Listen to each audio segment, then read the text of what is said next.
آج ہم ایک ایسی حیرت انگیز حکایت پر بات کریں گے جو امید اور نجات کا ایک بالکل ہی غیر معمولی وعدہ کرتی ہے، ایک سبز پرچے کی کہانی۔ سوچئے، کیا کوئی ایک عمل، ایک ایسی عادت جسے مستقل اپنایا جائے، اس دنیا سے جانے سے پہلے ہی نجات کی ضمانت دے سکتی ہے؟ اس سوال کا جواب ایک بزرگ عالم کی زندگی کے آخری لمحات میں چھپا ہے، جہاں انہوں نے ایک ایسی وصیت کی جو سننے میں ناممکن لگتی تھی۔ آئیے اس داستان کا آغاز کرتے ہیں۔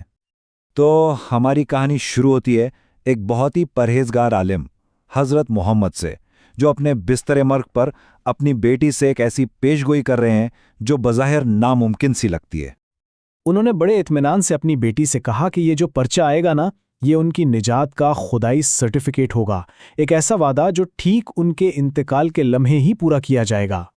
تو ان کے انتقال کے بعد آخر ہوا کیا؟ کیا وہ ناقابل یقین پیش گوئی واقعی سچ ثابت ہوئی؟ وقت گزرتا گیا اور ان کی رخصتی کا لمحہ آ پہنچا۔ جب ان کے گھر والے انہیں تدفین کے لیے تیار کر رہے تھے تو بالکل ویسا ہی ہوا جیسا انہوں نے بتایا تھا۔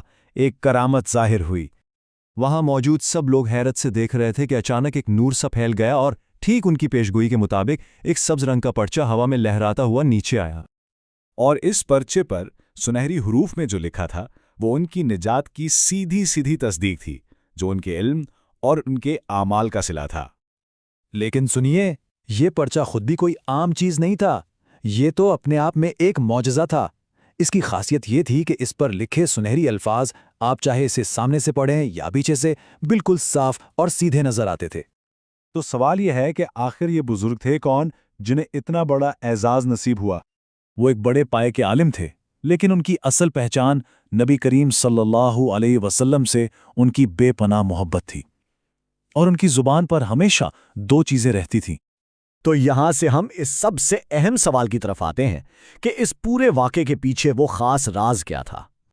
یہ راز کئی سالوں بعد کھلا جب انہی کے نواسے سید محمود الکردی نے اپنی والدہ یعنی ان بزرگ کی بیٹی سے یہ سوال کیا۔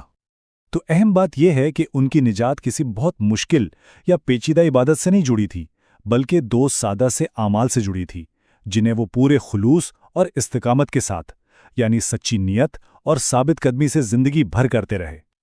چلیں اب آگے بڑھتے ہیں اور دیکھتے ہیں کہ اس پوری کہانی سے ہم سب کے لیے کیا سبق نکلتا ہے۔ یہ واقعہ ہمیں بتاتا ہے کہ اتنے بلند روحانی مقام تک پہنچنے کا راستہ انہی دو بنیادی دل سے کیے جانے والے اعمال پر ٹکا ہے۔ یہ حکایت ہمیں سکھاتی ہے کہ درود و سلام بھیجنا ایک ایسا تحفہ ہے جو انسان کی روح، اس کی قبر اور اس کی آخرت سب کچھ روشن کر دیتا ہے۔